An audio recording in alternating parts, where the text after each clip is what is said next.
श्री सिद्धिविनायक प्रसन्न. श्री सिद्धिविनायक देवालय जत्रा उत्सवानिमित्तान नदीवाडा कोडीबाग गावी समाज हेमगेल्यातर्फे श्री नागनाथ प्रसादिक नवयुवक शिवशक्ती श्री गजगेदेवी नाट्य मंडळी हेमी बसयल्ले श्री राजेश कोठारकर हेमी बरयल्ले हास्यमय कोंकणी नाटक पिशे प्रेमाचे हाल जीवाचे.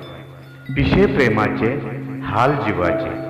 तारीख 20 एप्रिल 2026 सोमवार रात्री 10:30 वाजता. जागो श्री सिद्धिविनायक देवस्थान नंदनगद्दा कारवार. तारीख 20 एप्रिल 2026 सोमवार रात्री 10:30 वाजता. जागो श्री सिद्धिविनायक देवस्थान नंदनगद्दा कारवार. पिशे प्रेमाचे हाल जीवाचे. पिशे प्रेमाचे हाल जीवाचे. धन्यवाद.